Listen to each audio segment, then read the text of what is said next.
Bom, boa noite, gente. Vamos começar mais um colóquio do Observatório de História em Quadrinhos da ECA USP. Isso mesmo. Voltei, Roberto. O Valdomiro voltou. Então, fazendo minhas as palavras do Roberto, vamos começar, então, mais um colóquio virtual do Observatório de História em Quadrinhos da ECA USP. Tivemos uns probleminhas aqui iniciais de conexão, mas espero que estejam resolvidos. De qualquer forma, se eu cair, o Roberto assume imediatamente. Tá? Então, hoje nós temos a programação, a Fernanda, que vai apresentar a dissertação dela, e depois eu vou apresentar o capítulo. Na parte das novidades, logicamente, tivemos uma semana triste, com o falecimento do Quino, que todos vocês já devem saber, né? Um acontecimento que ninguém esperava e realmente nos enche a todos de tristeza. Estamos todos um pouco mais pobres hoje, porque não temos mais o Quino conosco. Quanto a novidades na área, saiu essa semana também a lista dos que estão concorrendo ao HQ Mix. Tenho certeza que aqui no meio de nós deve ter vários dos que foram indicados para o HQ Mix. Estou vendo aqui na tela o Gazi, que provavelmente que foi indicado, teve o livro dele como um dos indicados, né? Então, parabéns, Gazi, estamos torcendo aí por você. Das novidades, eu queria pedir para o Carlos, talvez em uns 3, 4 minutos, falasse um pouco. Carlos Teixeira, meu pós-doutorando lá na ECA, e ele está com um trabalho muito interessante na área de aplicação de quadrinhos na educação, com vários projetos. Eu queria que ele falasse rapidamente sobre esse projeto. Você abre sua câmera, Carlos, e conta para nós. Vocês estão me vendo? Abri aqui a câmera. Se der para fazer uma apresentação rapidinha para eu mostrar aqui um trabalho que eu... Não, só fala. Tá bom, acho que beleza. Não vai dar. Tá bom. Então, eu estou terminando com o professor Valdomiro uma HQ chamada A Cientista Negra, que é a biografia de mulheres negras cientistas brasileiras, né? Esse é um trabalho que estou desenvolvendo com financiamento da Secretaria Municipal de Cultura, um programa chamado Valorização de Iniciativas Culturais. E aí a gente está fazendo também uma parceria com a Secretaria Municipal de Educação, e essa revista vai ser usada pela rede, com os professores de ciências e com os professores. E também eu consegui um financiamento, agora recentemente, com o Consulado Americano, aqui em São Paulo, e na sequência a gente vai produzir uma revista também HQ, com cientistas negros, agora com a biografia de cientistas americanos e brasileiros. E aí nós submetemos agora recentemente, eu tenho até o professor Marcos, ele disse que está entrando, ele disse que já entrou, mas em 15 minutos ele vai poder participar da reunião, senão eu apresentaria o Marcos agora aqui, que é um professor da rede municipal, da escola de uma EMF ligada à DRE de São Mateus. Ele desenvolve, é um professor de língua portuguesa, que desenvolve um trabalho de quadrinhos com os seus alunos. E aí a revista que eu estou produzindo com o professor Valdomiro foi avaliado pelos alunos com os quais ele dá aula. E depois ele pediu para fazer uma live com os alunos que ele tem um projeto de quadrinhos. Nesse meio tempo surgiu um edital da Unifesp, que eles estão fazendo uma pesquisa sobre adolescentes na época de pandemia, e aí produziram um concurso de quadrinhos que retratem adolescentes vivenciando essa experiência. Aí eu convidei o professor Marcos e os alunos dele, e eles produziram uma HQ que nós submetemos, 12 páginas, chamada Juvenil da Confinada. Ficou um trabalho muito lindo, que numa outra oportunidade eu vou apresentar para vocês. Então, a gente está concorrendo, vamos ver qual vai ser a resposta, nós esperamos que nós estejamos lá entre os convidados. Tudo isso inspirado, né, nessa produção dos quadrinhos. Eu não sou um teórico dos quadrinhos como vocês, né? Eu admiro muito os estudos e os trabalhos de vocês, mas eu faço uma prática, né? Eu sou pedagogo de formação, como utilizar os quadrinhos, né, com os objetivos pedagógicos. Obrigado pela atenção. O professor Valdomiro caiu. Eu acho que o professor Valdomiro caiu. Mais alguém tem novidade no Google? Gazi, Roberto? Eu queria, então, comentar. Eu vou lançar um livro agora, semana que vem, que é o 3º volume daquela série Conceitos Básicos, né? Agora é sobre graphic novel. E ontem, acho que entrou no ar, eu estava ouvindo ontem, em uma parte hoje, o Universo HQ tem aquele Confins do Universo, que é o podcast deles, né? E era uma conversa que foi convidada a professora Sônia Luiten e o Rodrigo Escama, lá de Curitiba, falando sobre estudo de quadrinhos, né? Um tema bem específico sobre pesquisa de quadrinhos. Então, acho que é interessante para quem está interessado assim nesse campo, né, de estudo. São 2 horas de conversa, né? Então deu para falar, desenvolver bem sobre esse tema, que eu achei também interessante que comentaram sobre as jornadas, né? É uma referência, então obviamente foi citada, foi mencionada. Então acho que é interessante da gente ouvir. Eu ouvi o seu podcast no Boa, aliás, muito bom. Também recomendo que as pessoas confiram a sua participação. No Lasercast? Já vi. E da Cyber Jornada, só, não sei se tem muita gente aqui que participou ou não, mas todos os certificados já foram emitidos, né? Agora a gente está pedindo que as pessoas enviem os resumos expandidos revisados, né, e identificados, né, com autoria, até o dia 26 de outubro. Né? Então tem um bom prazo aí para o pessoal enviar os trabalhos aí bem revisados. Roberto? Bom, o Valdomiro voltou. Não tem novidades agora, não. Se eu tenho mais o Gás, tem? Não, na verdade eu ia falar mesmo do livro, e aí vocês podem baixá-lo gratuitamente, vou deixar o link, tá? Ele tem a versão impressa agora, tem o professor Valdomiro, e dá para baixá-lo gratuitamente no Marca de Fantasia também, e o pré-lançamento do meu Homo Eternos 3, que também é no site da Criativo ou comigo. Mas isso aí é rapidinho, só queria dar esse ponto, mas o Valdomiro já falou da indicação, eu fico contente também, e parabéns pelas Cyber Jornadas, que deu tudo certo também, pelo menos... aparentemente deu tudo certo, né? Também participei e foi ok. É isso. Roberto, acho que a gente pode passar para a Fernanda, né? Você pensa aí? Sim. A Fernanda pode apresentar agora, né? Tudo bem, Fernanda? Perfeito. Eu teve uma hora que eu deixei meu microfone ligado e falei, gente, desculpa. Falei por cima. A gente já está acostumado um pouco com esse tipo de coisa. Então, se todos de acordo, então eu vou me apresentar. Peço desculpas se minha filha interromper por aí. Minha filha tem 8 meses, gente, então isso vai aparecer uma hora na minha apresentação, então não se espantem. E estou aqui compartilhando, só um minutinho.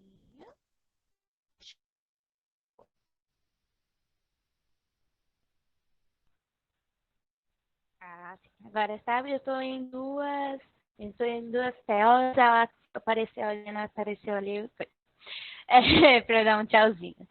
Então, meu nome é Fernanda Alcântara, no Fernando Alcântara, e a minha tese de mestrado se chama Transformações de uma década pelos traços de André Dahmer, Comunicação, Relações Sociais e Tecnologias Digitais nos quadrinhos dos anos 10.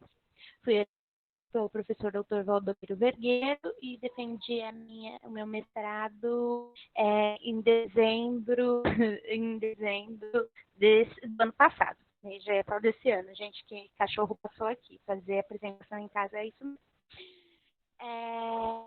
Eu vou começar pela minha apresentação. Eu gosto dessa frase, não é a epígrafe da minha dissertação, mas eu gosto muito dela, e ela é epígrafe de um dos...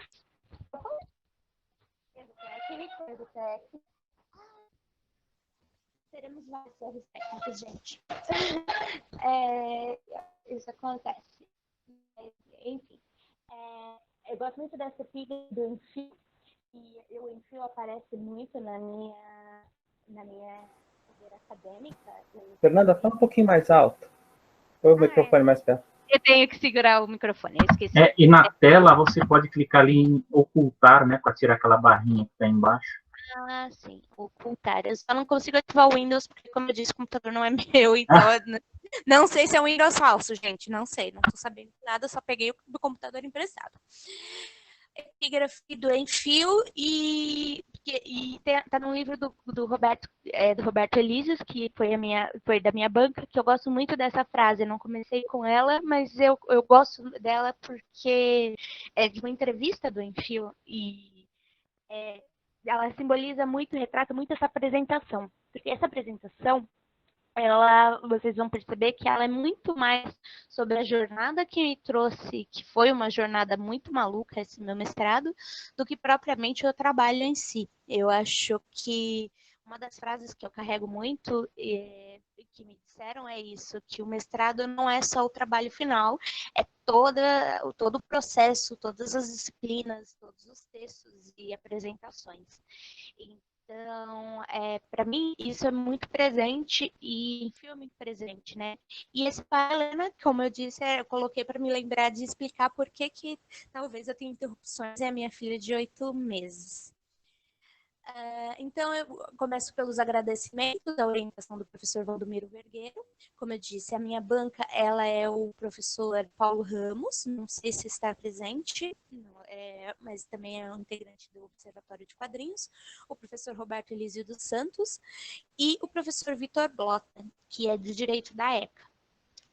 Os agradecimentos também faço dos 2 grupos de estudos que sem eles não estaria aqui, que é o Observatório de Quadrinhos, que me trouxe a vontade de estudar quadrinhos na pós-graduação, e o de Teoria de Comunicação, pelo professor Luiz Mauro Sammartino, que esse grupo ali é da Casper Libero, onde eu me formei jornalista, então por isso também está a palavra bio, para me lembrar de que eu sou gente, de jornalismo pela Faculdade Casper Libero. E esse em memória, ele é 2 professores bem diferentes. O José Augusto Dias Júnior, ele morreu em 2019, dia 27 de agosto, e o Lúcio Kovarik, que faleceu há cerca de um mês atrás, que eu conheci na USP, na pós-graduação, mas que foi um professor que me agregou muito também, e principalmente os amigos que compartilharam essa disciplina com ele. Então, o In Memoriam do José Augusto, eu consegui colocar em homenagem à minha dissertação.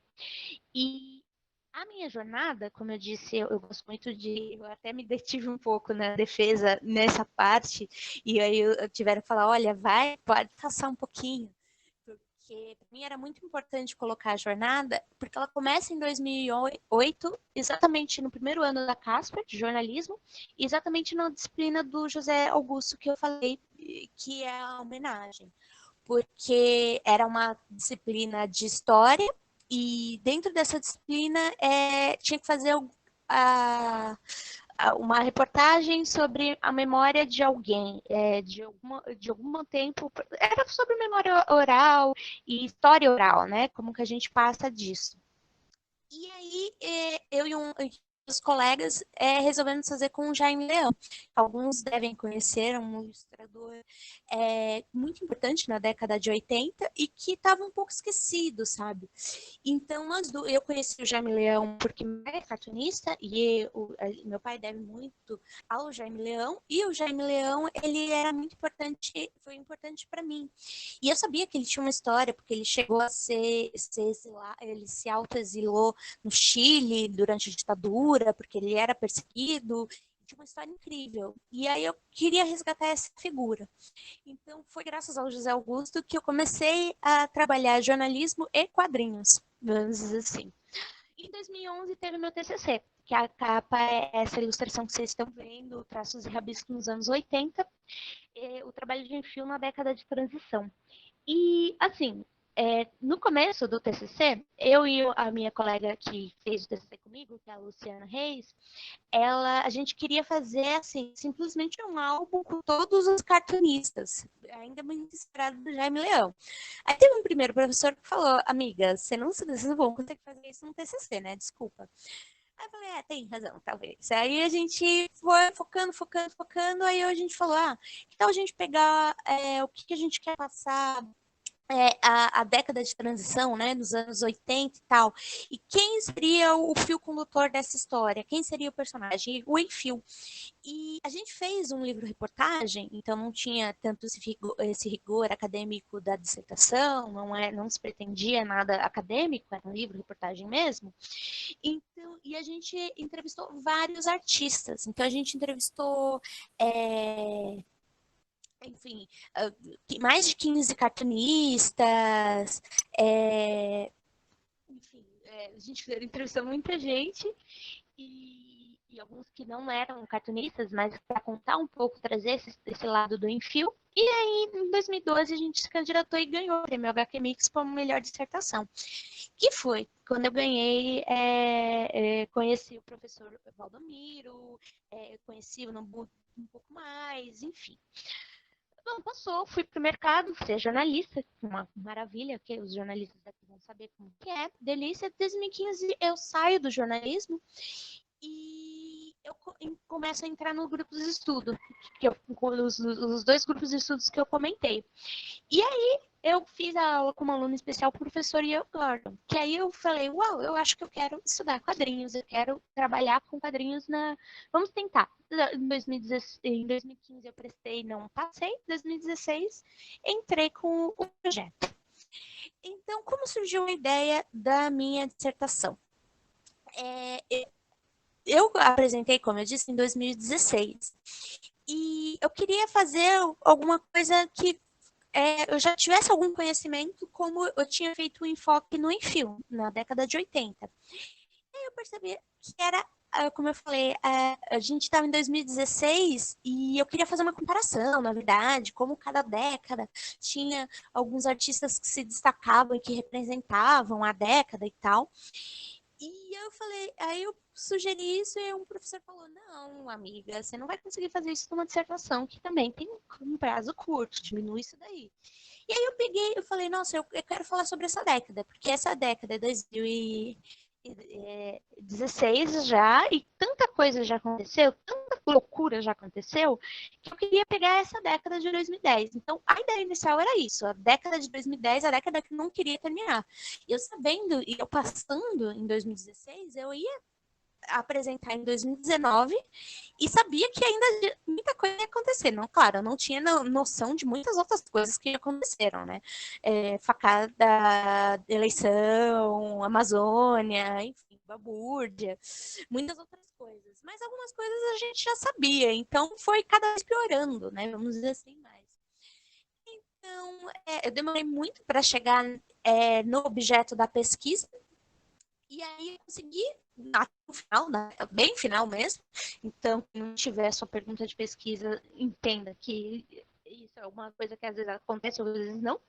Mas eu consegui pegar essa pergunta que era como os quadrinhos representam uma década de transformações. E aí eu queria essa década de 10 e cheguei no André Dahmer. Eu falei, poxa, o Dahmer em 2016, em junho, ele tinha lançado quadrinhos dos anos 10. Aí eu falei, pronto, é isso. Vou pegar, e já tem até o meu objeto, o meu recorte teórico. Então, eu vou pegar o quadrinhos dos anos 10, que ele lança em 2016, e falar, qual que e aí, justificativa que é um desenvolvimento dessa pergunta, né? A tecnologia mudou a maneira da sociedade se comunicar. Como as tiras do Dahmer mostram isso, né? E aí, vamos para a metodologia.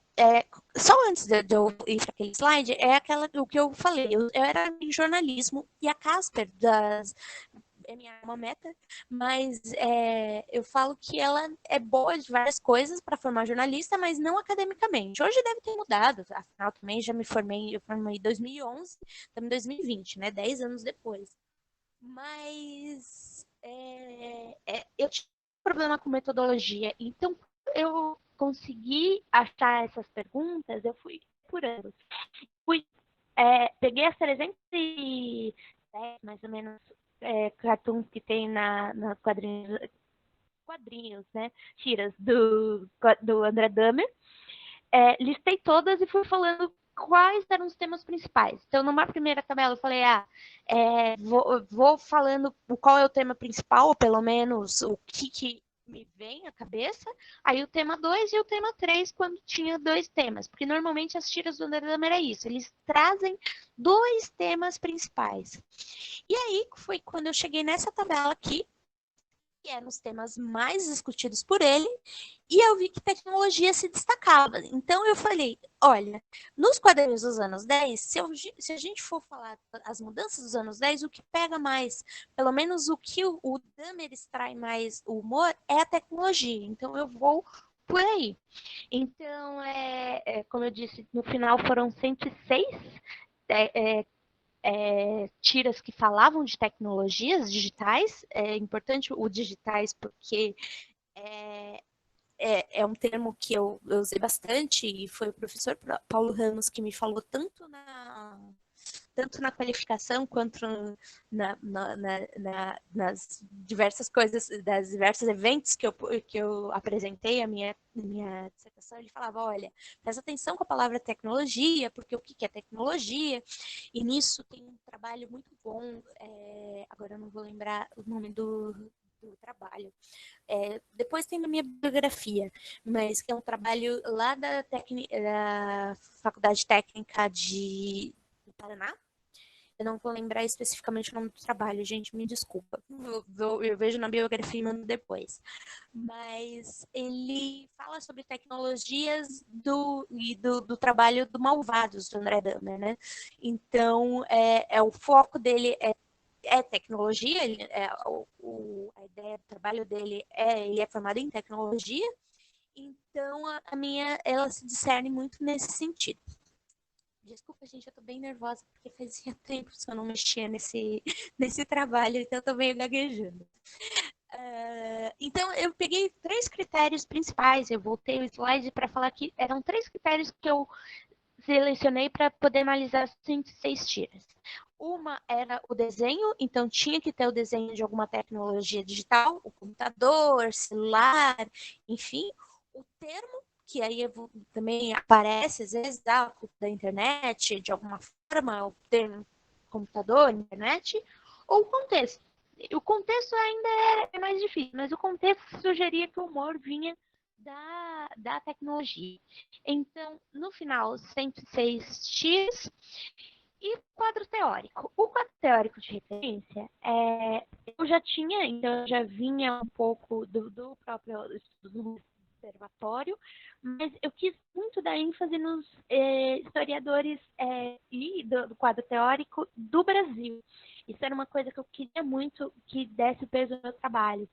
Então, tem o professor Valdomiro Vergueiro, tem o Roberto Elísios, o Paulo Ramos, tem muito dessas estruturas deles, desses debates que esses professores trazem. E tem muito do CIRNE.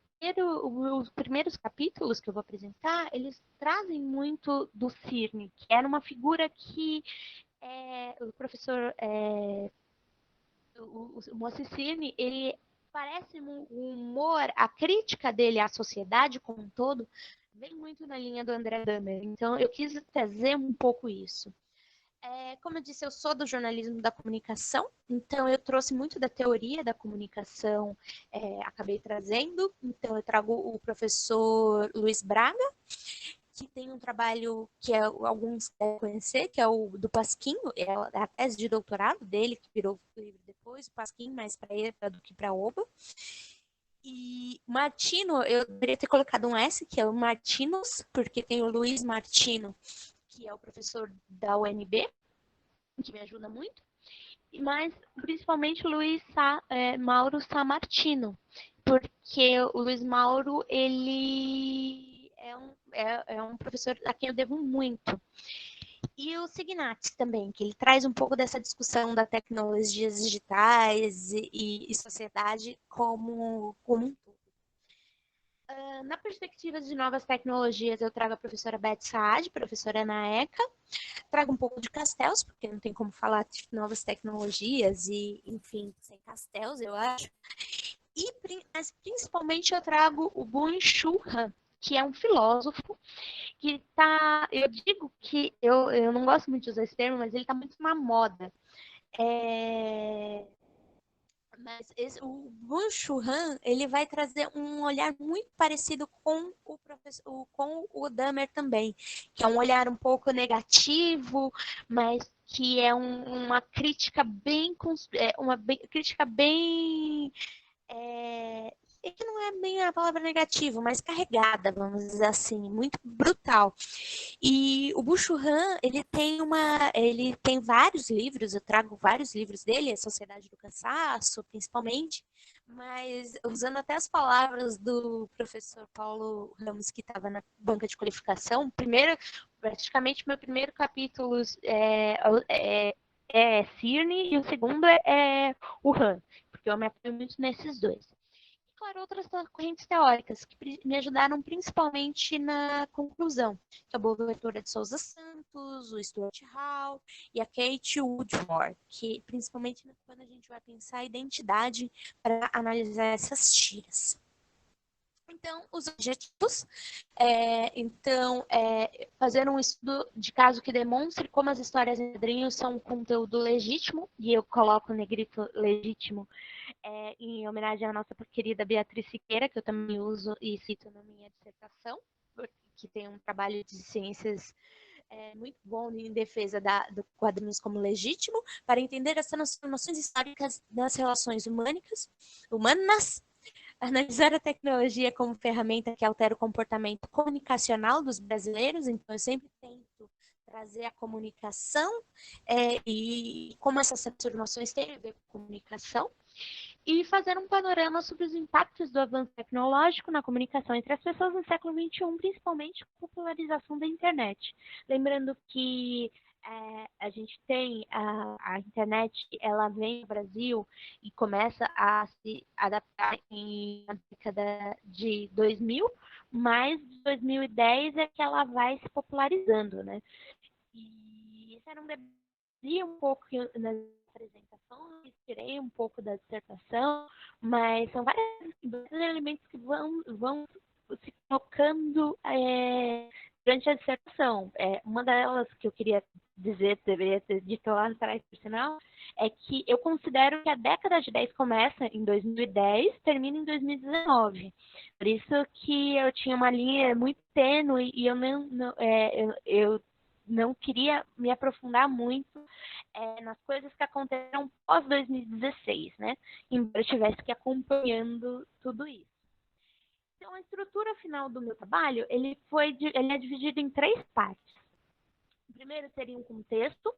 Então, para muitos aqui do observatório, vai falar que é um pouco mais do que a gente está acostumado a sempre apresentar, que é o resgate histórico das histórias em quadrinhos, como vieram aqui, como viemos parar aqui e tudo mais.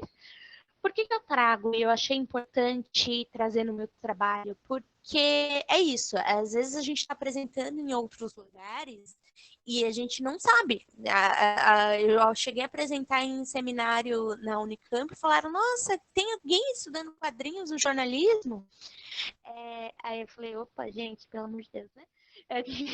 Sendo do observatório, a gente escapa um pouco disso. E o meu resgate histórico, ele vem também para fazer um pouco do que eu falei que era a minha proposta inicial.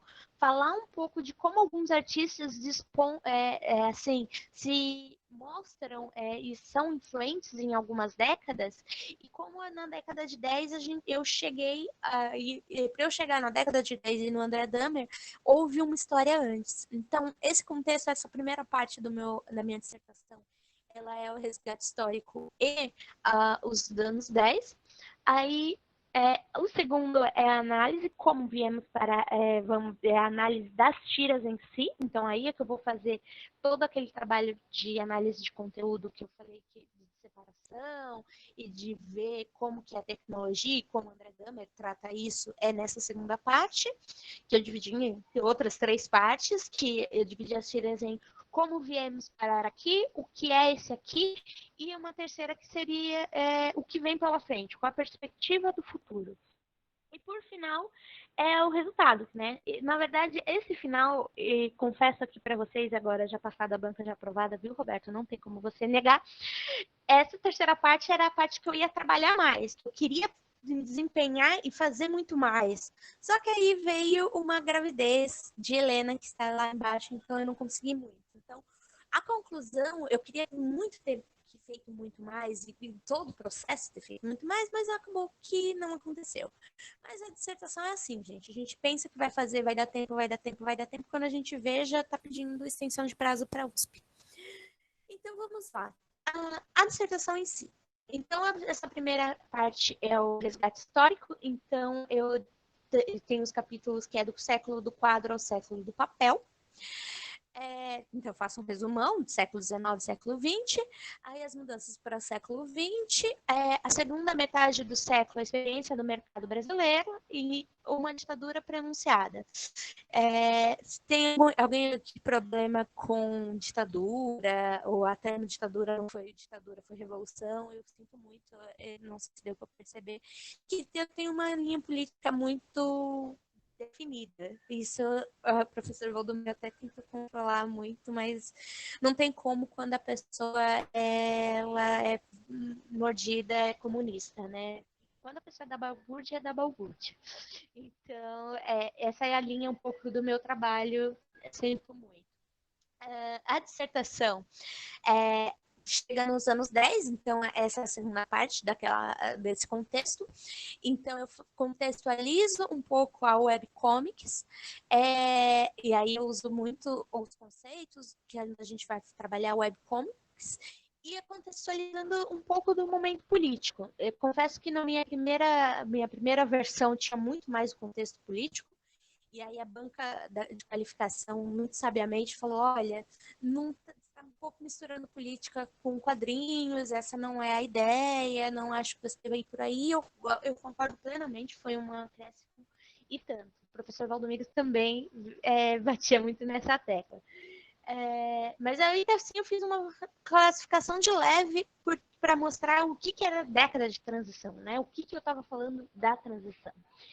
Então, decidi que o Malvados não era o meu objeto, mas o André Dahmer, ele foi um dos primeiros webcomics.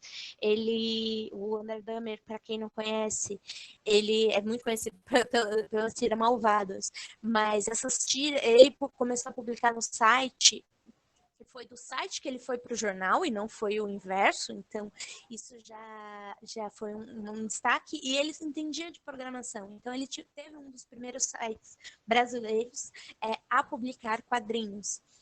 E ele é formado em arquitetura, então ele nem é da comunicação, nem nada disso, mas ele traz muito isso para os trabalhos dele. E aí eu tiro essa tira do Malvados para me lembrar de falar do André Dahmer. Então, assim, aí na próxima parte eu vou começar a falar um pouco da análise das tiras, então é a segunda parte do trabalho, e aí eu trago o que eu fiz na segunda parte, que é a análise da dissertação. Então, a primeira pergunta, como viemos parar aqui? Então, o primeiro quadrinho, não gosta de TV, Ana? Aí ele, a internet tem infinitos canais de TV. Como você decide quem vai lhe manipular? Então, eu pegava essa tira inicial, e aí eu falava o que essa tira traz de elementos de análise. Então, foram 9 tiras que traziam elementos que foi o que eu considerado como viemos parar aqui, e trazia elementos como TV e internet, comunicação, manipulação, para falar dessa tira, mas na análise das tiras, eu trazia quais elementos que ele trazia, que traziam um pouco da comunicação e essas demais ligações com a tecnologia da comunicação. A segunda parte seria o que é esse aqui. Então, essa tira, ela não só vai falar de internet, como vai aparecer o computador, então isso era um elemento que eu usava para separar elas. Então, ele chega a olhar perdido, Mariano, aposto que está sonhando com locais abertos de novo. Se o mundo está em rede, por que não podemos trabalhar em casa, Ângelo? Porque a tecnologia é do século XXI, mas a ideologia é do século XIX. Então, o que é esse aqui, vão aparecer elementos como... Agora veio. Que é elementos como relacionamentos amorosos, vai aparecer muito, são 6 tiras, o consumo, a liberdade, essas relações de trabalho. E aqui eu separei até um aspas, eu pensei que eu tivesse tirado essa aspas, mas eu coloquei do Ram para vocês entenderem como que é esse pensamento, essa crítica do Ram. Né, que ele fala, industrialização gera novas formas produtivas que contrariam as relações de propriedade e de dominação típicas do feudalismo. Essa contradição provoca crises sociais que impelem as mudanças nas relações de produção. E eu trago muitas dessas reflexões do Ram, e uma curiosidade sobre o Ram, só porque eu lembrei e porque ainda acho que temos tempo, que ele é um filósofo sul-coreano, que na verdade ele é sul-coreano, que ele dá aula em alemão. E muitas das referências dele, quando vocês vão ver lá a bibliografia dele, são tudo em alemão. E aí você pensa um nó linguístico que dá isso, né? Você lê em português, um cara que lê alemão, mas que também é sul-coreano. Então, o Ramos tem que ir com muito cuidado. Não vão falando, é um livrinho pequenininho, simplesinho, vai tudo. Não, não vai. É realmente um pensamento muito estrutural dessas questões. E eu quis trazer assim. E aí o que vem depois, que são a última parte da análise das tiras, ele fala, é um momento revolucionário, todos nós todos só pensam em compartilhar. Aí o morador de rua, comida? Não, vídeo com felinos. Então, ele traz nessa perspectiva, nessa terceira parte, eu tento ver, são 6 tiras que aparecem, que traz essa ideia de religião, espiritualidade, questão de existencialismo, de compaixão e principalmente do futuro, né? O que o futuro tecnológico nos traz. O professor Vitor Blota, um dos comentários na banca, foi inclusive que ele fala, o que você acha dessa versão negativa que o André Dahmer traz, né? Que ele traz uma versão que o professor Roberto chama de niilista em um artigo. Eu não me arrisco a falar niilismo, porque eu não entendo muito de niilismo, mas ele fala, por que você acha que ele tem essa versão negativa de como as tecnologias digitais interferiram negativamente nessas relações? E aí eu trago um pouco, mas bem pouco mesmo, que eu gostaria de estar trazendo mais, como é pelo humor, esse humor negativo que destaca a opinião dele, né? E tem uma entrevista com o André Dahmer que ele até fala, olha, eu uso essas tecnologias, inclusive eu sou um artista que venho da tecnologia digital para fazer o meu trabalho. Então não é tanto que eu vejo como negativo, mas quando a gente vai fazer uma tira, o humor da tira vai trazer esse humor mais carregado. Então, essa parte, se eu não me engano, foi eu mesmo que escrevi, por isso que não está em aspas. Acredito eu também, gente, faz muito tempo que eu fiz essa apresentação. E aí eu falo que o artista compreende o seu espaço, o político modo de problematizar, o político do problematizador, a partir de relações e mediações culturais nas redes, mas coloca-se consciente de que não há forma de modificar isso. E isso traz muito da perspectiva das tecnologias digitais do Dahmer. Ele fala, não tem muito por onde a gente escapar. Aí vamos para considerações finais, que aí eu retomo um pouco daquela pergunta. Tá, vamos estabelecer, então, como verdade ou como a partir do princípio que a tecnologia mudou a maneira da sociedade se comunicar. Como as tiras do Dahmer mostram isso? E aí eu respondo, mais ou menos, né, gente? Porque a dissertação não é uma tese de doutorado. Observa-se ao final, os quadrinhos dos anos 10 traz versatilidade de diferentes ângulos sobre como a tecnologia tem mudado a nossa concepção de contemporaneidade e sua relação com a comunicação. Então, eu tendo a acreditar que eu me propus a isso.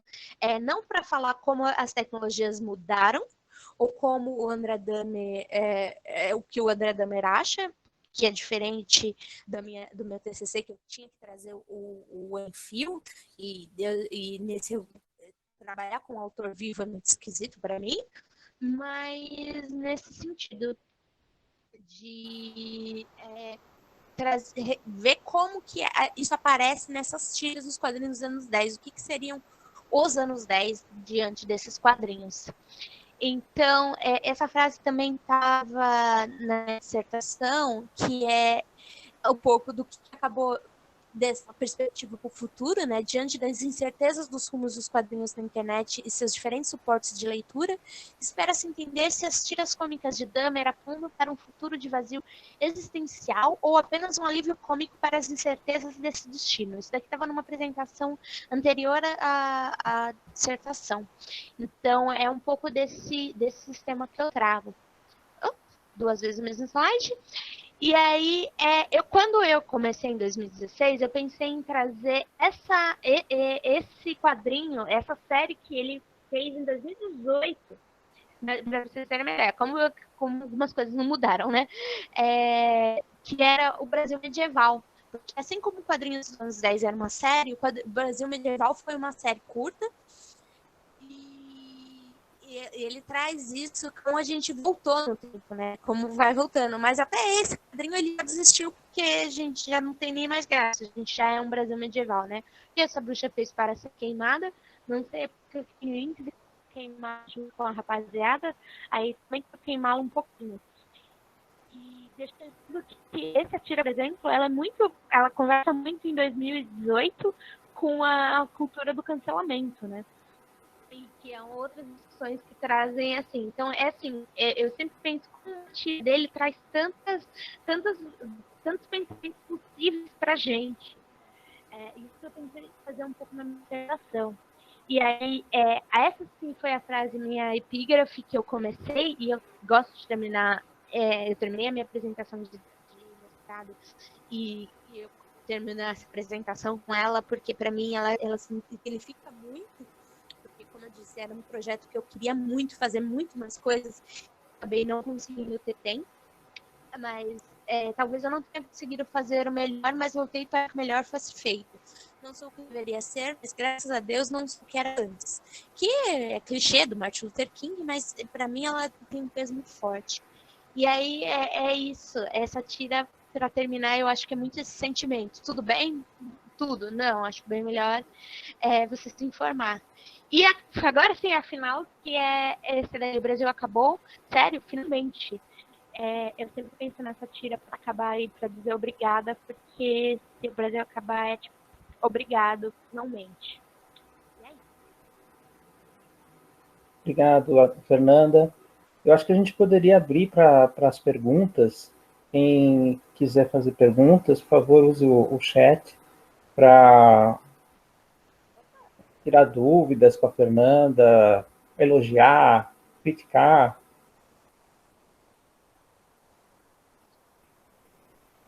Você não, Roberto, você não pode. Roberto, Não, você fez parte da banca, né? Você não vai comentar? Já que eu tinha que falar, já falei na banca, tanto que ela foi aprovada. E o trabalho dela foi muito bom, quer dizer, ela pegou e desconstruiu, né, conteúdo dessa coletânea de tiras do André Dahmer, né, e contextualizando. Eu acho que o que ela fez foi um trabalho muito bom. Eu tenho uma dúvida aqui, Fernanda. No começo, eu entendi que você falou que o André Dahmer, ele vem da área da tecnologia, mas ele é arquiteto. É mais ou menos isso ou eu entendi errado? Ele é da área da arquitetura, mas ele trabalha com tecnologia, por isso que ele enfocava os temas de tecnologia como críticos, etc. É isso? Não, é assim. Ele é arquiteto, ele não mexe muito com tecnologia, não. A questão é que ele foi um dos primeiros a criar um site e publicar as tiras por esse site.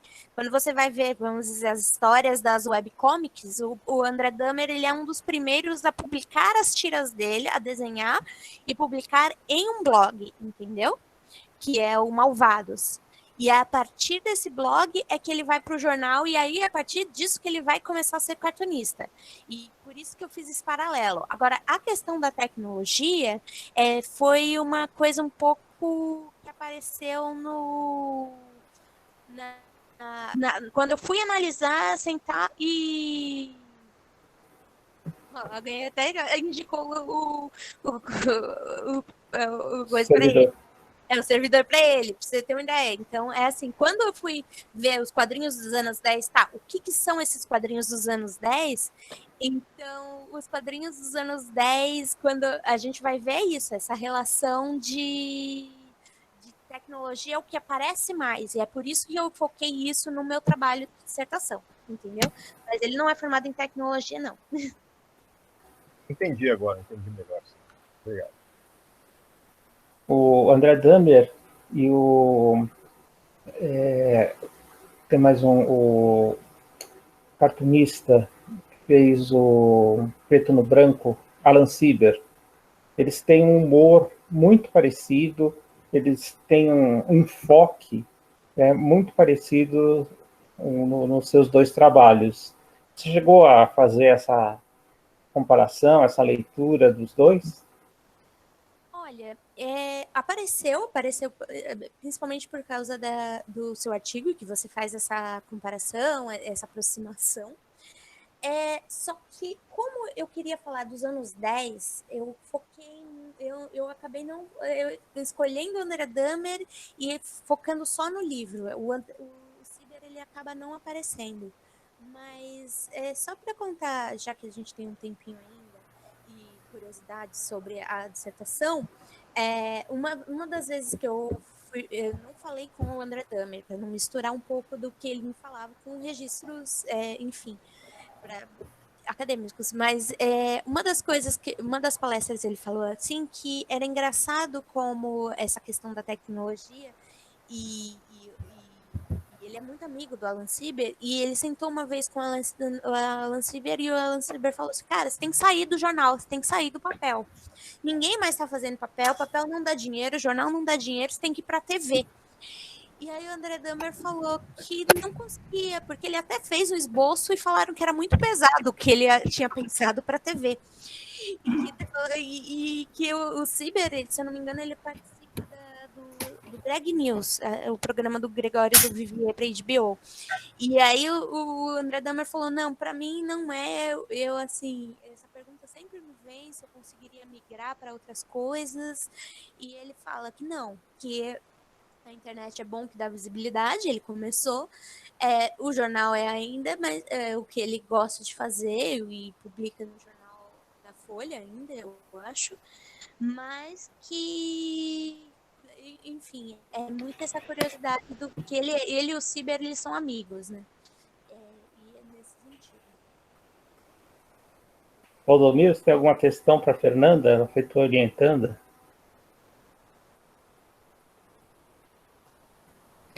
Você está com o microfone desligado, Valdomiro.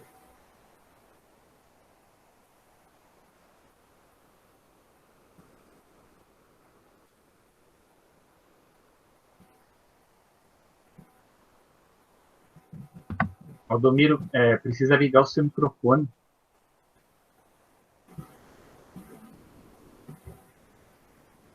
Agora que eu notei que eu estava sem microfone, falei um monte de coisa aqui. Então, eu só quero dizer que estou muito feliz de ver a Fernanda apresentando. A única coisa que eu discordo dela é quando ela diz que os atrasos, algumas coisas aconteceram devido à coitada da Helena, que apareceu aí fora da hora. A Helena não tem culpa alguma, não joga esse trauma para sua filha, tá?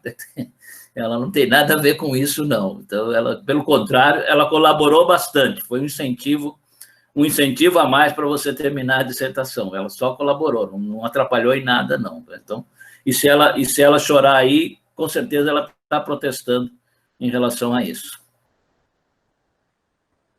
Com certeza. E eu peço desculpas a todos aí, porque eu fiquei me debatendo com o computador aqui o tempo inteiro.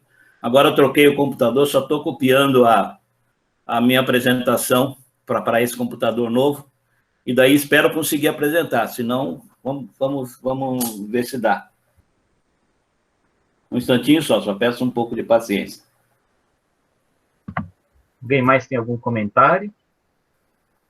Washington, Nobu.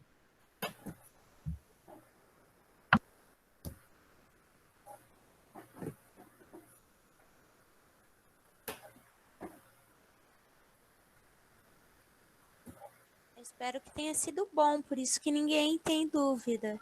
Minha explicação foi boa. Foi sim, Fernanda, foi sim.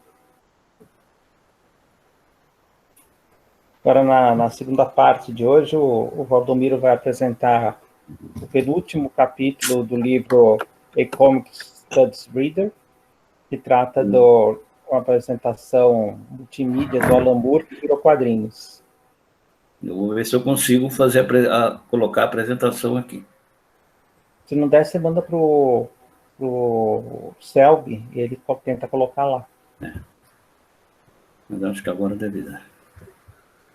Eu só queria, então, finalizar e agradecer a todos. Não, professor, aliás, não foi o professor, eu acho que eu acho. Não está disponível ainda, porque eu entreguei em janeiro, e aí em março veio a pandemia, e aí a última vez que eu soube, que eu mandei e falei, gente, tá tudo bem? A Eka falou, a gente não está subindo em tempo de pandemia, mas isso foi tipo em julho. Até hoje eu digito lá pesquisando se entrou e ainda não.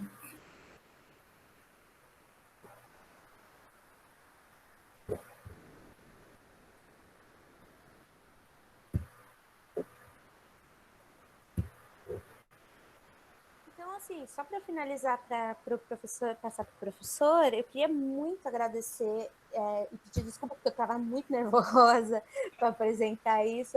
Na dissertação eu estava bem mais, e grávida de 8 meses e apresentando a dissertação mesmo. Mas agradecer muito e dizer o quanto, reafirmar, como eu disse no começo, o quanto o observatório foi importante nessa trajetória. E eu tenho colegas que estão ouvindo aqui, que estão na reta final de apresentar seus mestrados. Lucas, com você. Deu certo, Selma? Quero ver como apresentar e agradecer muito todo mundo que está aqui. Obrigado, Fernando.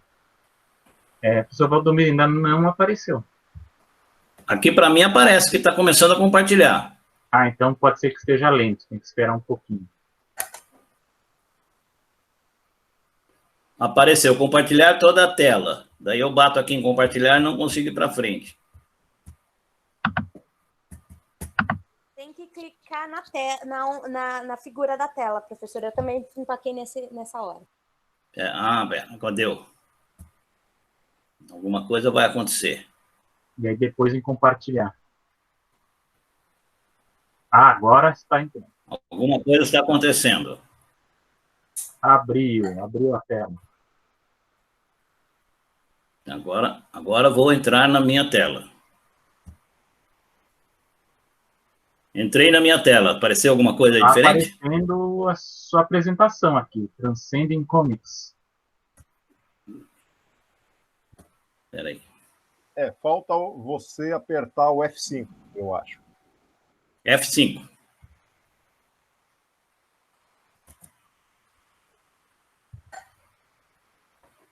Não. F5 não deu certo.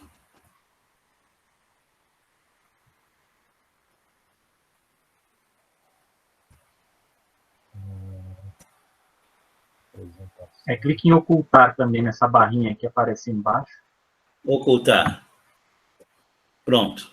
Está aparecendo a minha apresentação? Agora o que eu estou vendo aqui? Estou vendo uma tela verde escrito Transcending Comics Crossing. Está errado, faltou um G aqui no final. Crossing, né? The Boundaries of the Medium. Então, vou tentar apresentar. Eu não me vejo, como sempre. Espero que vocês estejam me vendo. Então, eu cheguei até um determinado ponto da apresentação, porque aqui nem isso eu conseguia fazer no outro computador, mas, basicamente, estamos aqui no penúltimo capítulo do livro, do livro A Comics Studies Reader, editado pelo Jit Hiri e Kate Worcester, e o capítulo é da Ana Lisa de Lido. Essa autora ela tem um livro sobre o Alan Moore, não me lembro mais o título, mas ela tem um livro sobre o Alan Moore, e eu tenho a impressão que esse texto é um dos capítulos do livro, mas eu não tive tempo de verificar. Mas ele foi lançado como um artigo na revista do International Journal of Comic Art, o IJOCA do professor Lenz. Então, o objetivo do capítulo, ela vai tentar discutir alguns aspectos e desenvolvimento recentes. Quando ela fala de desenvolvimento recente, ela tem que pensar que é recente na época que ela escreveu o artigo, início dos anos 2000. Então, desenvolvimento recente, nos inícios dos anos 2000, dos trabalhos de Alan Moore. Particularmente, ela vai abordar trabalhos de performance mediática mesclada. Eu traduzi assim. Mixed Medium Performance, alguma coisa assim. Transformados em histórias em quadrinhos por Ed Campbell. Ela pretende demonstrar como, nessas adaptações das performances mediáticas, em quadrinhos, a abordagem da mágica que está no centro das performances de Moore gera alguns resultados interessantes quanto ao uso de quadrinhos. E ela aborda, principalmente, uma produção do Moore e do Ed Campbell, que é Snakes and Ladders. Para quem lembra, Snakes and Ladders é também um jogo de tabuleiro, bastante popular na Inglaterra. Né?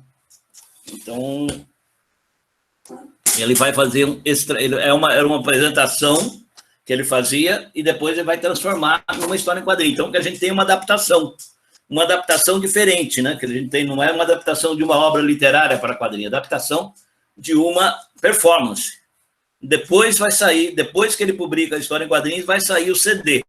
Aliás, se alguém estiver interessado em comprar o CD, ele custa R$ 7,99 na Amazon, em inglês. 7,99 libras, logicamente. Então, aqui temos uma foto, para quem não conhece, uma foto dos dois autores, logicamente, vocês vão identificar, o Ed Moore, esse doido que está à direita, né, todo cabeludo com um monte de barba, e o Ed Campbell é o que está à esquerda. O trabalho mais conhecido dos dois, é uma dupla, eles já fizeram vários trabalhos juntos, mas o mais conhecido é From Hell, do Inferno, que foi publicado aqui no Brasil, grande parte de vocês deve ter lido. É um trabalho muito interessante, teve até uma versão cinematográfica, que eu confesso que não assisti até hoje. Né? Então, essa é a capa do livro da Graphic Novel, que foi feita pelo Alan Moore e o Ed Campbell, né, o Snakes and Ladders. Então, tinha o roteiro do Alan Moore e o Ed Campbell, a partir do roteiro, fez a versão em quadrinhos. Todo mundo está me ouvindo bem aí? Estamos ouvindo. E está virando bem a coisa? Sim. Tá bom, qualquer coisa vocês me avisam. Okay. Aqui é uma parte da capa, dizendo quando que foi, mas depois vai ter essa informação, nós vamos ter posteriormente, mas basicamente quando foi executada, quando a obra foi apresentada, né, quem são as pessoas que estavam envolvidas e assim por diante. A gente vê que a proprietária da cobra era a Melinda Gabb, que é a mulher do Alan Moore. Então, eu vou falar da cobra. Então, falando um pouco do Alan Moore, acho que chovendo no molhado, né, mas todo mundo conhece. Alan Moore, ele se declarou um mágico em dezembro de 1993, é o que fala aqui, né, e ele afirma que estabeleceu seu primeiro contato com o irracional enquanto escrevia o personagem Dr. William Gould em From Hell, e o fazia dizer: o único lugar em que os deuses, sem dúvida, existem é em nossas mentes, onde eles são reais, além de qualquer refutação, em toda a sua grandeza e monstruosidade. Então, ele diz que quando ele fez o Dr. William Gould, que para quem leu From Hell é aquele que ele considera como Jack o Estripador, né? Falando essas palavras. Daí ele se rendeu. Aqui tem uma foto do verdadeiro, né, William Gould, né, que parece que até foi condecorado pela rainha. Em algum lugar eu li Sir William Gould. E aqui uma página do From Hell, como da forma que ele vê, que ele copiou muito bem o Ed Campbell, se inspirou muito bem na fotografia para fazer o personagem. E aqui o quadrinho onde ele fala isso, the one place gods inarguably exists is in our minds, where they are real beyond refute, in all their grandeur and monstrosity. Né? Então, onde ele fala o que afetou tanto o Alan Moore. Então, depois de resumir e atualizar a noção de mágica de Aleister Crowley como uma doença da linguagem e integrá-la com esse conceito, o Moore agora, isso aí são palavras do Campbell, né, agora considera a mágica como um fenômeno essencialmente linguístico. Ele elaborou uma teoria complexa que mistura o baralho do tarô e a cabala relacionada com a matemática fractal e a genética, e que eventualmente identifica a mágica com imaginação e criatividade. E eu não sei porque, quando eu li esse texto, eu fiquei pensando no Gazi. Deve ter alguma relação, não sei por que me veio o Gazi na cabeça nesse momento, mas deve ter algum... algum motivo. Tem também o Edgar Franco, que agora é o ciberpajé. O Edgar Franco também é o ciberpajé, pô. Então... Mas você me veio à cabeça, Gazi, na hora, pensando nessas questões todas aí. E segundo Babcock, mágica é, em certo sentido, um tipo de linguagem com o qual se lê o universo.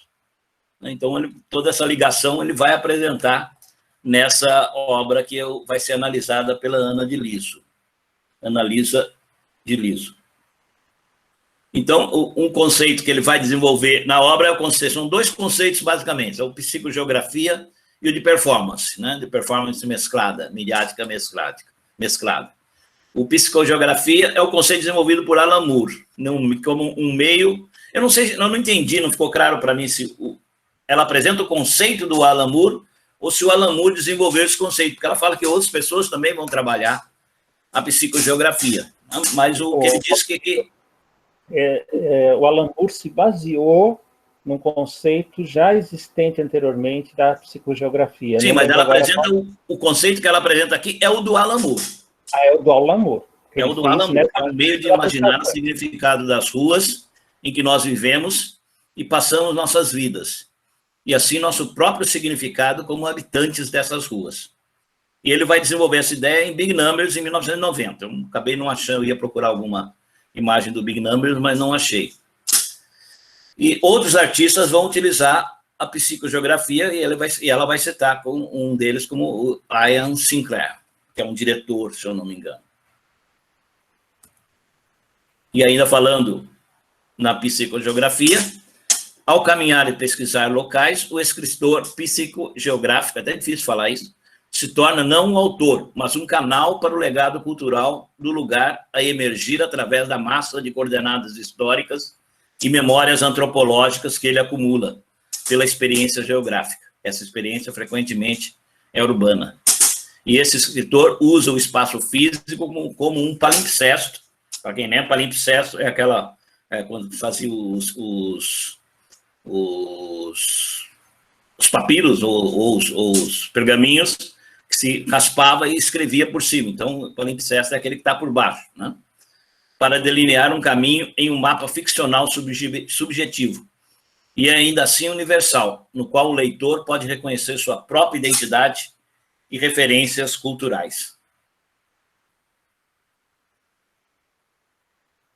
E ela vai dizer que, apontar que um dos livros que o Alan Moore desenvolveu muito o conceito de psicogeografia foi no livro que ele escreveu, que é Voice of the Fire, A Voz do Fogo. Não sei se foi publicado no Brasil, e também não li, né? E um outro local que ele vai desenvolver bastante o conceito da psicogeografia é no From Hell, exatamente, acho que no capítulo 4, quando ele faz o Dr. William, qualquer coisa lá, que eu não me lembro o nome, o Brandt, lá, que ele acha que é o Jack Stripador, passear por Londres com o cocheiro, não, numa carruagem, e ele vai falando sobre a cidade, sobre os vários aspectos da cidade enquanto está caminhando com ele. Então, são várias páginas com os dois andando pela cidade e conversando. Então, aí ele está onde ele explora bastante o conceito da psicogeografia, segundo a autora. E daí outro aspecto, outra coisa que ela vai desenvolver, o conceito que ela vai desenvolver aqui é o conceito de performance midiáticas mescladas, mixed, né? O interesse na psicogeografia, junto com o ritual e prática da mágica, se desenvolveu na ideia de performance midiáticas mescladas, desenvolvida com a ajuda de músicos e colaboradores. Entre eles, ela aponta Tim Perkins e David J. Então, o Alan Moore vai fazer uma série de performances em Londres, em 1999, e sobre diversas temáticas, com vários artistas. Então, tirando música, várias coisas, né? A razão para a escolha da performance como uma forma de expressão foi o desejo de transmitir a considerável quantidade de informação acumulada no ritual ou processo xamânico pela criação de uma experiência multissensorial, que supostamente ultrapassaria os sentidos da audiência. envolvendo-a desta forma na experiência em si mesma. A prática, nesse sentido, a prática teatral de Moore se aproxima de diversos outros autores. Ela vai apontar o Peter Brook, o Aleister Crowley, o MacGregor Mather, e o John Dee. São até teatrólogos antigos, nem muito recentes. Pulei. Snakes and Ladders, propriamente, ela foi a quarta das 5 performances organizadas nesse período, em 1999. Ela foi realizada na Conway Hall, na Red Lion Square, ou seja, na Praça Red Lion, em Londres, no dia 10 de abril de 1999. E o local foi concebido como uma sugestão psicogeográfica da área de Holborn, em Londres, principalmente no que diz respeito aos pré-rafaelitas de Oliver Cromwell e a maioria da literatura fantástica fin de siècle do autor Arthur Machen. Esses são os aspectos que vão influenciar o Alan Moore, que ele vai explorar bastante nessa representação performática. Ela se constitui uma reflexão em 5 partes, ou seja, 5 atos, a respeito da vida, do local e da função da arte. O CD com a performance foi disponibilizado somente depois do aparecimento da adaptação em quadrinhos feita por Ed Campbell. Primeiro saiu a adaptação, depois que saiu o CD. Quem quiser comprar, como eu falei, o CD você encontra na Amazon inglesa por £7,99. Essa é a capa, então, do texto do Alan Moore, do Snakes and Ladders. Aqui, se a gente vê várias fotos da contracapa do espaço onde foi realizado, né? E aqui no meio, aquele texto que eu falei para vocês, que eu coloquei logo no começo, de onde, falando um pouco sobre a obra, quando foi feita a apresentação. Daí, uma questão que ela começa, quando ela começa a fazer a discussão, então, a segunda parte do artigo é exatamente a discussão sobre a adaptação do Ed Campbell. Falei que não é uma adaptação de uma obra literária, é uma coisa diferente, é uma adaptação de uma performance, né? Então, ela vai começar apontando, falando do que o Alan Moore discorda um pouco disso daí, né? Ele fala que, numa das suas entrevistas, o Alan Moore fala que pode-se argumentar que transferir um evento único em um quadrinho, uma história em quadrinhos, é uma escolha questionável, né? A não repetibilidade da performance é tomada aqui como uma característica essencial, que os quadrinhos, permanentemente fixados em papel e permitindo muitas leituras, como se deseja, não conseguem atingir, não conseguem representar. Então, a autora vai rebater essas palavras do Alan Moore e vai dizer que, se por um lado a versão impressa perde o elemento de singularidade e instantaneidade, por outro, ela claramente ganha um outro aspecto, ou seja, a possibilidade para o leitor de mergulhar em detalhes e se aprofundar no texto e nas imagens. E ela vai dizer que o meio dos quadrinhos engaja todos os sentidos do leitor e requer um alto nível de interação de sua parte. Isso aqui ela não está dizendo dela, isso aí é MacLeod, né, que vai dizer isso daí. Como consequência, os quadrinhos chegam perto do tipo de forte envolvimento pessoal e experiência sinestésica que, pela estimulação das várias faculdades sensórias ao mesmo tempo, Moore considera como objetivo de seus experimentos performáticos. Ela vai dizer, a característica dos quadrinhos, envolvendo todos os sentidos, faz com que a versão impressa se aproxime daquilo que o Moore pretende daqueles que estão assistindo a sua experimentação performática. E ela vai dizer ainda que a escolha de representar o impacto da performance ao vivo e de capturar o centro da experiência esotérica de Moore levou Campbell a desenvolver interessantes estratégias visuais em sua adaptação, né? E ela vai mostrar alguma dessas estratégias. O resto do capítulo é demonstrando essas estratégias, né? Então,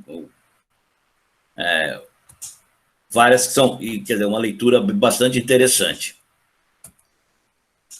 E uma das principais características para determinar o layout visual de Snakes é a voz narrativa contínua, o movimento não linear da experiência pessoal para a coletiva e de volta à primeira. Então, no texto, o Alan Moore vai e volta no tempo, ele começa no presente, vai para o passado, volta no presente, daí pega um pedacinho, ele vai para o passado, e daí conta a história do começo do mundo, depois volta, conta a história da praça e assim por diante, fala um episódio que ligou com a praça, então ele vai de coisas grandes para coisas pequenas, acontecimentos históricos para acontecimentos banais, corriqueiros e assim por diante. Então, ele não existe, que ela vai dizer. Então, o Campbell vai expressar isso muito bem, quer dizer, esse livre fluxo de palavras, ele vai escolher uma página com um layout livre, não tem divisão de quadrinhos nas páginas, né? Então, principalmente uma justaposição de imagens, que diferem em tamanho, arranjo e tipo, de forma e assim por diante. Pode ser uma fotografia, pode ser um desenho, pode ser uma imagem de um quadro e assim por diante. Ele vai jogar toda mesclar uma variedade muito grande de produções, né, na página, para mostrar essa falta de linearidade na experiência pessoal. Daí, os primeiros 3 parágrafos do monólogo conjuram uma visão sombria do final do século XX. O fundo das páginas 2 e 3, né, vamos já passar aqui para o monólogo.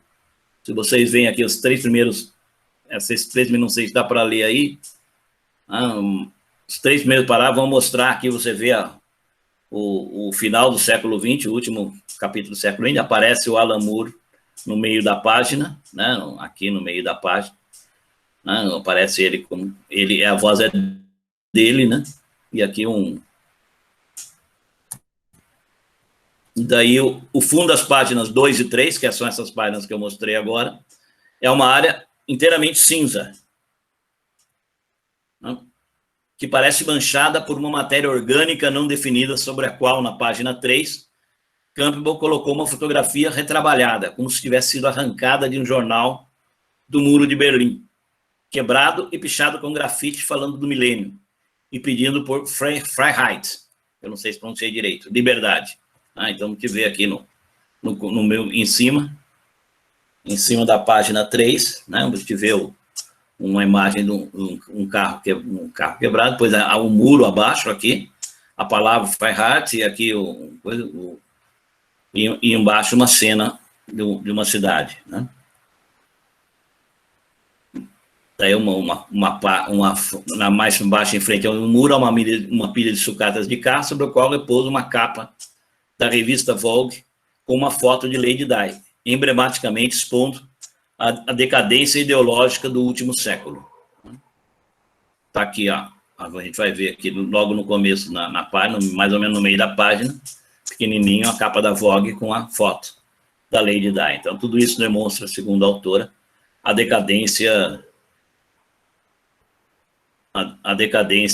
ideológica do último século, do século XX. Então, a gente vê todas as coisas que estão manchando a página, e assim por diante. Vejo que há uma escolha feliz do Campbell, não? E ela vai dizer que o movimento narrativo continua nas páginas 4 e 5, dessa vez começando novamente da experiência pessoal. Então, o Moore vai e volta. Uma hora ele fala da experiência pessoal, depois ele fala da realidade, e assim ele vai jogando muito com isso, né?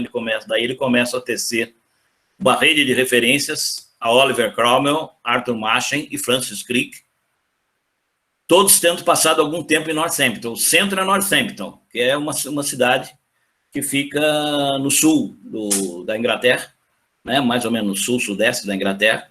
Eu passava na frente dela quando eu morava na Inglaterra, que eu morei em Loughborough, e passava bem perto de Northampton. Eu já até estive lá uma vez, mas não encontrei o Alan Moore, né? E ele vai falar muito em torno da cidade. A narrativa a voz da narrativa vai e volta, falando da origem do cosmos. Como eu falei, uma hora ele sai do presente, vai para o passado, ele estava falando de uma coisa que era corriqueira, daí ele vai falar da origem do cosmos, depois ele volta para localizar a Praça Red Lion, né? Tá devagar para mudar aqui. Aí ele vai, aqui vocês veem, deixa eu ver se é isso mesmo.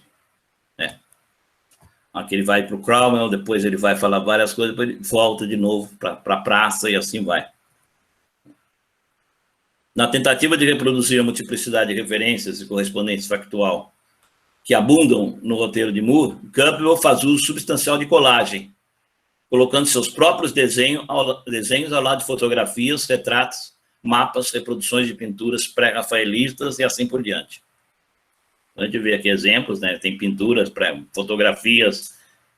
Aqui tem uma fotografia aqui, embaixo no começo da página 4, né?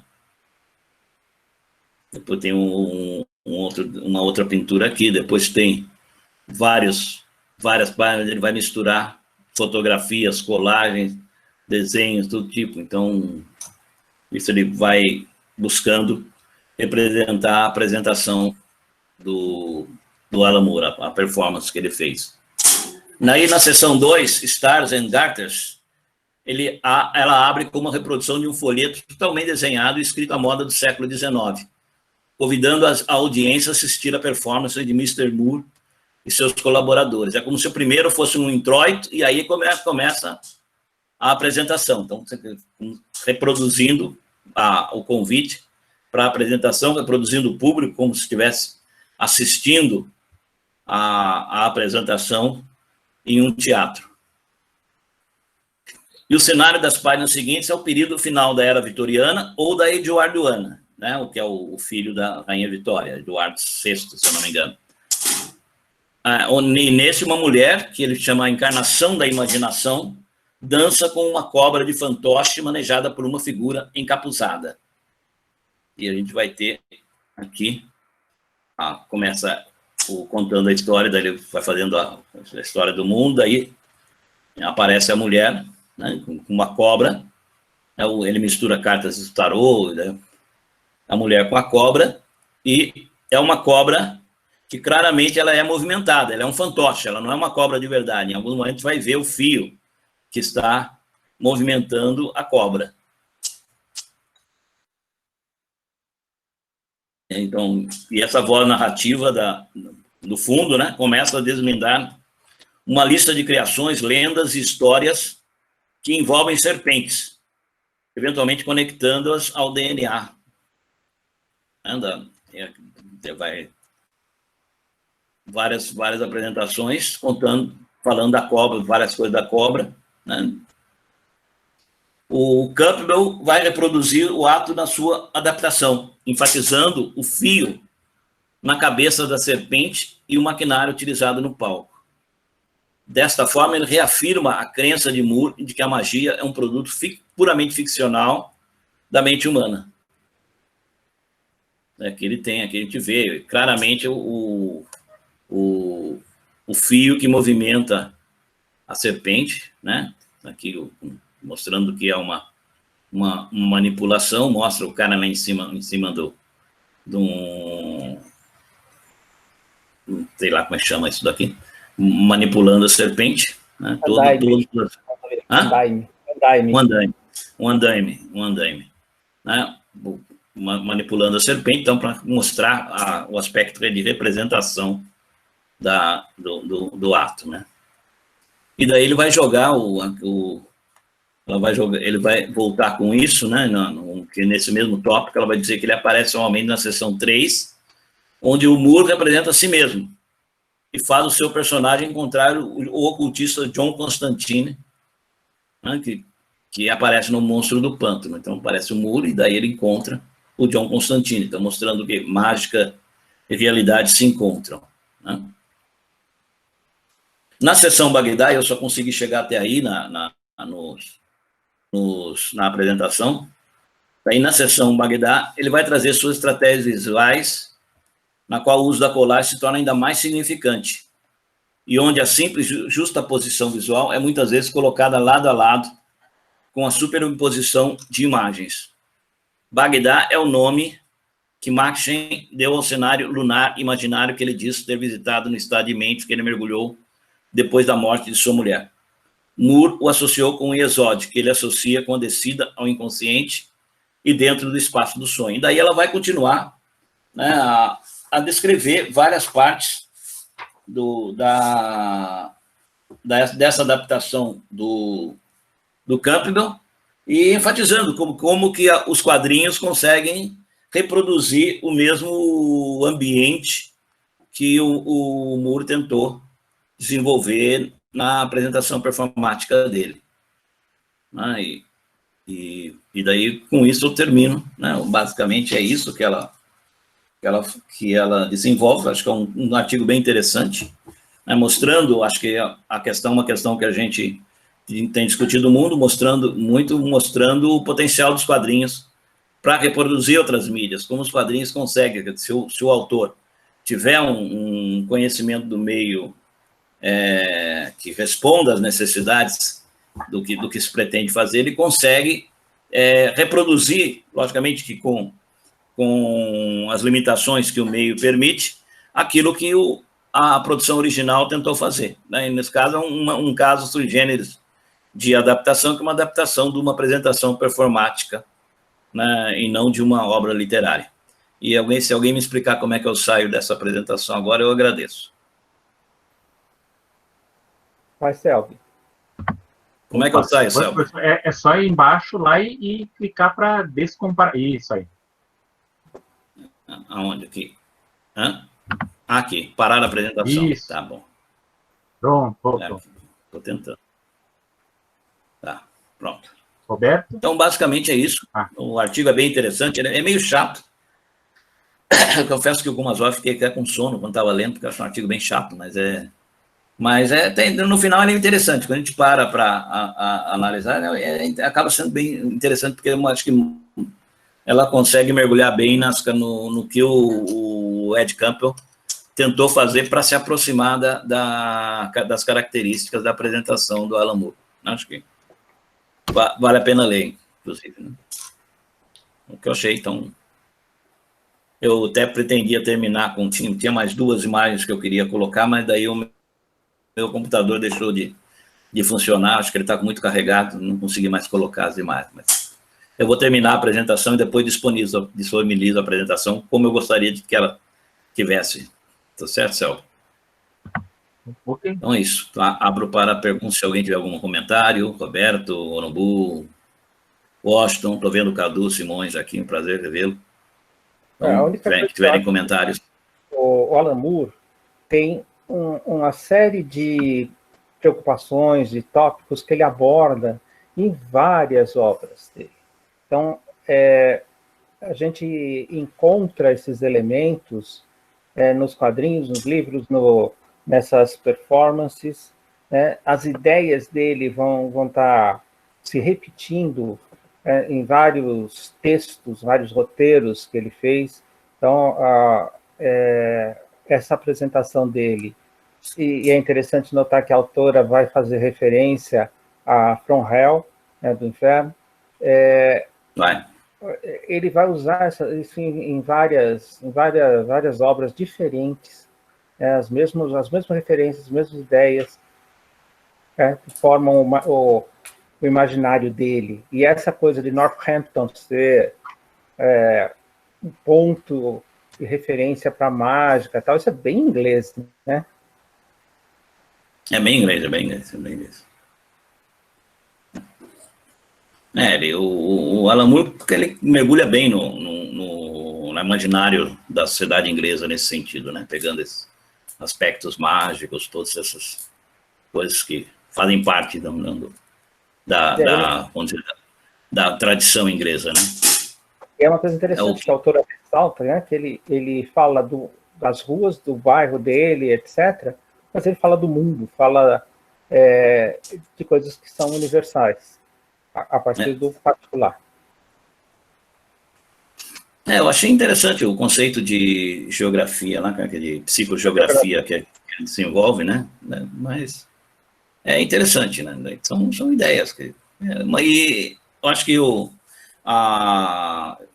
no objetivo dela, eu acho que ela foi bastante, na primeira leitura que eu fiz, eu não fiquei muito convencido, mas na segunda leitura eu me convenci que realmente acho que ela considera uma boa adaptação, o trabalho do Campbell foi uma boa adaptação da performance do Alan Moore.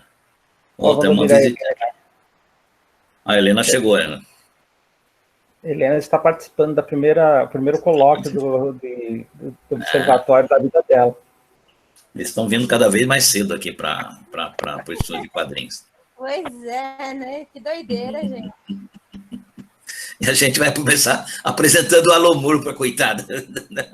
Vai ter um trauma, ela não vai dormir hoje, vai dar problema. Nas Cyberjornadas, a filha do professor Vitor também, Vitor Blota, participou também um pouco aí. Ficou chorando, a gente ouviu o choro.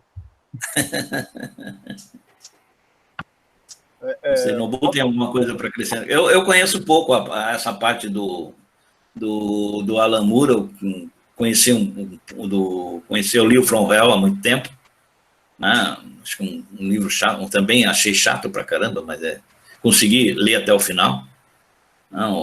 Então, do Alan Moore eu sou muito mais ligado no Watchmen, naquele material dele mais popular e menos nesse material mais sofisticado. Valdomiro, uma dúvida aqui com relação ao CD que você falou que tem na Amazon. Essa performance que ele fez, ele filmou, ele gravou, é isso? E resultou num CD e depois, então, o Ed trabalhou com ele quadrinizando. Não, o Ed Campbell fez a adaptação antes do lançamento do CD. Isso ela deixou bem claro. Então, não teve ele deve ter... Porque parece que fala... Não sei se a mulher do Ed Campbell é citada no texto lá, em algum lugar. Deve ser porque é alguma mulher Campbell, que deve ser a mulher dele, né? O parente dele. É citado. Então, ele deve ter participado, ter assistido a apresentação, ter participado da performance, na montagem, alguma coisa, né? E daí ele fez a adaptação, logicamente, a partir do roteiro do Alan Moore. Depois que ele fez a apresentação, a adaptação é que saiu o CD. Então, o CD não interferiu na elaboração da adaptação. Ele surgiu depois. Mas são mídias que se complementam. Professor, só para dar um complemento, tem a exibição do Snake and Ladders, né, no YouTube. Tem? É possível, esse CD? É possível, sim, é possível você ver as imagens e, ao mesmo tempo, você ver a narração e a performance do Moore. Eu boto até o link aqui para vocês. Legal, coloco sim. Eu ia olhar isso daí, mas não tive tempo. Imaginei que poderia estar. Mas como eu vi que estava vendendo ainda, então, provavelmente vão segurar. Né? O Márcio colocou o link. Legal. Vamos ver isso daí. Essa questão também da psicogeografia, eu estava lembrando da introdução que o Rogério de Campos fez para a Vida Secreta de Londres, em que ele discute esses conceitos, né? Que são conceitos comuns entre os britânicos, e que aparece até no autor também de um livro que a Veneta lançou, que é o Autocracia, que é o nome é Udron, sempre esqueço o nome do autor, né? Mas ele fala a respeito dessa questão dos semáforos, das ruas, como o automóvel também, ele estabelece uma conexão com o nosso imaginário e nos conforma dentro de uma certa realidade. E eu acho que isso é muito comum entre os britânicos. Tem lógica, assim, conhecendo um pouco da mentalidade britânica, tem lógica o que você está falando. Até porque Londres foi construída várias vezes, né? E o autor que ele está citando é o Woodrow Phoenix. Phoenix. Eu tenho esse livro aqui da Veneta, né? A Vida Secreta de Londres. Aí o Rogério de Campos, ele fez uma introdução até legal, falando, né, a respeito desses aspectos da psicogeografia, né? Então, e tem vários autores aqui, desde o Neil Gaiman, né? Aí tem o Woodrow Phoenix também, o Alan Moore, aí fica como referência, né? Legal. A autora deixa claro que não era a criação do Alan Moore, mas o conceito que ela apresenta é o conceito desenvolvido pelo Alan Moore, né, da psicogeografia. É o conceito usado por ele. Os conceitos usados por ele. Mas acho que vale a pena depois. Aliás, o livro Snakes and Ladders está disponível no nosso. Alguém está abrindo aí alguma coisa. O Snakes and Ladders está disponível no nosso confiável fornecedor lá. Ah, que bom. É só entrar lá em Comics que dá para baixar. Eu baixei. Foi lá que eu peguei todas as páginas, né? Então, baixei. Então é isso. Alguma questão, mais alguma observação?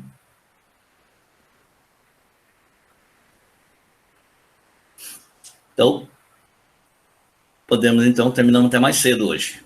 Eu peço desculpas pelos percalços aí Boa noite. Que eu tive com o computador. Quem está falando? Boa noite. Marcos, Roberto Silva. Marcos, põe a sua foto. Ou mostra a imagem. Mostra a imagem. A gente sabe que é você. Funcionando.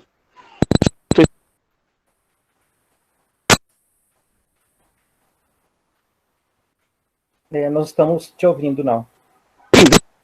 Não, agora estamos vendo. O som. Estamos vendo, mas não estamos ouvindo. Não, tá. Fala. Agora não estamos ouvindo. Pergunta pelo chat. Então, fala. Acho que deve dar com interferência, Marcos. É o professor fale sem imagem mesmo. O Marcos é o professor da rede pública. Legal. Então, você quer falar um pouco? O Marcos é o professor. Ele desenvolve o projeto. Quer falar um pouco? Fala um pouco do projeto então, Marcos. Da rede pública, Marcos, não está saindo o seu som. Ele está falando, mas não está saindo o som. Ele que coordena lá o projeto da escola de São Mateus, da parte de São Mateus.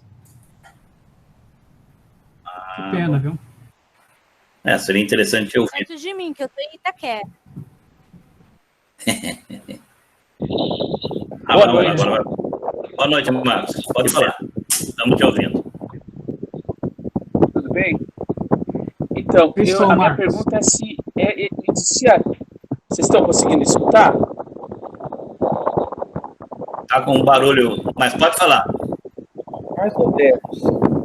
A minha pergunta é se existe desse conceito do Alan Moore em obras anteriores aos anos 90, antes dele fazer From Hell. Vocês conseguem perceber isso? Em Monstro do Pântano e Watchmen ou outras obras anteriores? Uma ótima pergunta. Você saberia responder, Roberto? Eu não me lembro. Não, eu acho que não. Acho que ele vai começar a usar mesmo com o From Hell. Embora ele fale de Northampton em alguns lugares, algumas histórias, mas eu acho que From Hell é a obra que ele começa a desenvolver, inclusive colocando a geografia de Londres, do final do século XIX, como a influenciadora dos atos criminais do Jack Stripador. Londres, no From Hell, é quase um personagem, né? A cidade é quase um personagem no From Hell. E tem aquelas linhas de frente. Márcio, quer acrescentar? Sim. Eu estudei o Alan Moore na minha graduação e no mestrado também, né? E Legal. Eu percebo que tem muito dessa concepção dele do tempo, né? Tanto que ele acaba imprimindo essa concepção do tempo dele no Dr. Manhattan, né? Tanto que não tem essa distinção entre passado, presente e futuro, algo que ele até fala num documentário chamado Na Cabeça de Alan Moore, que ele fala dessa definição dele de tempo, que o tempo para ele é só um único contínuo. Então, aparece muito disso já anteriormente, né? Porque ele já tinha desenvolvido esses conceitos já em laboratórios, lá em Londres e em Northampton também. E quando chega no Big Numbers, tem essa construção, porque o Big Numbers é uma introdução de um shopping, né? Shopping center numa cidade. e como vai ter um impacto sobre a vida das pessoas. Então, um aspecto também da psicogeografia, né? E tem outros elementos aí que aparecem relacionados a essa dimensão, né? Que a gente tem que perceber que também o do Inferno, ele começa num ano, basicamente, quando o Alan Moore ele meio que rompe com o mercado tradicional de quadrinhos de super-heróis e começa a pensar outras obras, né? Como o Lost Girls, né? Aí ele já lança essa obra pensando nessas concepções. Sim. Então é algo que ele já havia definido já meio que no final dos anos 80, né? Serviços no trabalho dele, né? Essa dimensão do tempo, né? Isso é legal. Big Isso Numbers eu vi muito isso no chegou ao final. também, né? Sim. Prometeia tem muito disso. Ela cita Prometeia no artigo. Ele tem esse conceito da arte, né? E ele deixa muito claro em Prometeia. A arte é um elemento também muito presente, seja como metalinguagem, seja como um objeto que vai trabalhar nas suas obras. Ele faz muito isso na Liga Extraordinária também. O Washington está perguntando no chat para o Márcio se o trabalho sobre o Alan Moore está disponível online? Sim, sim. Desde 2011, né? Foi um ano que eu defendi, mas o meu tema foi sobre as representações políticas da Guerra Fria no trabalho do Alan Moore. Mas eu fiz um capítulo a respeito do autor, né? Discutindo não apenas os trabalhos dele nos anos 80, mas falando de maneira geral até o momento em que eu me encontrava, de 2011, né? Então eu falei um pouco. E eu desenvolvi também outros temas, né? Sobre o Alan Moore ao longo da minha trajetória, né? Eu até saí no livro aí da Primeira Jornada de quadrinhos, o capítulo sobre Guerra Fria nos quadrinhos, né? Então, a minha dissertação está disponível, né? Legal. Muito bom. Márcio, com relação ao Small Killing, que saiu no Brasil como Pequenos Assassinatos, eu acho, né? A Small Killing. Sim. O roteiro do Alan Pipoca Nanquim, né? Pelo Oscar Zarak, Você chegou a estudar? Porque essa questão da psicogeografia está um pouco implícita lá, apesar de não ter nada místico nessa história, tem algo muito forte com relação a ele ir para uma grande cidade e voltar com o tempo para a cidade pequena, pela memória dele, até um pequeno bairro onde aconteceram os pequenos assassinatos, entre aspas, né? Não sei se o Valdomiro vai ler essa obra, mas eu acho ela fenomenal. É uma obra bem diferente de todos os pressupostos do Moore, né? E tem essa relação entre Londres e as outras cidades menores, né, que se tem na Inglaterra.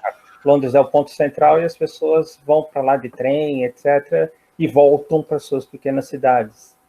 Não, o conceito inclusive de cidades, né, que foi desenvolvido na Inglaterra, quando faziam cidades, por isso que tem tantos vilarejos, porque cada cidade, cada vilarejo, ela tinha que ter feito você ir a pé, as pessoas não tinham carro. Então, eles faziam, era você ir e voltar no mesmo dia. Desenvolveu o conceito, a distância que se explorava era ir e voltar no mesmo dia. Por isso você tem tantas cidades próximas, porque era o tanto da pessoa ir até aquela cidade e poder voltar no final da tarde e estar em casa de novo. Então, vejam como o conceito a questão geográfica influencia o país desde o início, né? Márcio, ia nos mostrar alguma coisa? Sim. Se vocês quiserem, né? Eu percebo algumas concepções do Alan Moore em torno da psicogeografia na cidade onde eu moro, aqui em São Luís, né? Porque ele cultua muito essa noção do Ouroboros, né? Dessa cobra que morde o próprio rabo, que é sinal de renovação. Eu moro em São Luís, e São Luís tem uma lenda que a cobra ela não morde o rabo, porque se ela morder o rabo, a cidade toda, a ilha, ela vai por terra, né? E isso está muito implícito aqui na dificuldade para algumas mudanças, porque se não tem renovação, né, não tem esse ciclo se fechando, é como se fosse um tempo assim que não se concretiza. Então, Alan Moore tem muito disso na obra dele, né? Eu acho que esse texto, assim, esse artigo, ele dá margem para isso, para mostrar como esses processos criativos, eles são renovação, eles são caos, transformação, né? Então, eu acho muito interessante esse texto, nesse aspecto, né? Perfeito. Muito bom, obrigado. Uma ótima coisa. Acho que com isso a gente vai terminando, né, Roberto? Agora, nosso próximo colóquio vai ser dia 6 de novembro, né, Celso? 6 de novembro. Isso, 6 de novembro. Aí e nós o último capítulo do livro da Hilary Schutt sobre o mouse. Sobre mouse. Sobre a relação entre biografia, presente e passado, no quadrinho Mouse. Alguém gostaria de fazer essa apresentação? A Helena levantou a mão lá. Acho que ela se ofereceu. Acho que não, hein? Acho que não. Não. Pensei que ela levantou a mão para se oferecer. Não, eu. A Beatriz foi citada aqui. A Beatriz ainda está aí? Eu sei que a Beatriz gosta muito do mouse. Apesar do Art Spiegelman ser um chato de galocha, mas é. Beatriz, você está por aí? Ela saiu um pouco mais cedo. Ela saiu um pouco mais cedo. Ela tem que dormir cedo. A pressão, eu acho que a Bia é isso. É ela. Bem, então a gente consulta a Beatriz. Se ela não... O convite. A gente faremos o convite à Beatriz, então, se ela quer apresentar o último capítulo. Tá certo. Dia 6 de novembro. Você tem mais alguém para fazer alguma apresentação? Eu tenho. Eu vou te convidar um colega para fazer a apresentação em novembro. Ótimo, que aí a gente tem uma programação fechada. Tá, a Beatriz apresentando um capítulo e alguém apresentando uma pesquisa. Tá bom. Tá. Então tá. Também a Bia. Coitada, não está sabendo no rolo que ela está se metendo, mas coitada. Agradeço, então, a presença de todos e nos vemos no dia 6 de novembro, se tudo correr bem. Tchau, tchau. Tchau, gente. Obrigado pela participação. Tchau, boa noite. Tchau, Márcio. Boa noite. Boa noite. Mais aí. Márcio, muito boa noite. Tchau, boa noite para todos. Boa noite. Um abraço a todos. Tchau, Marcos.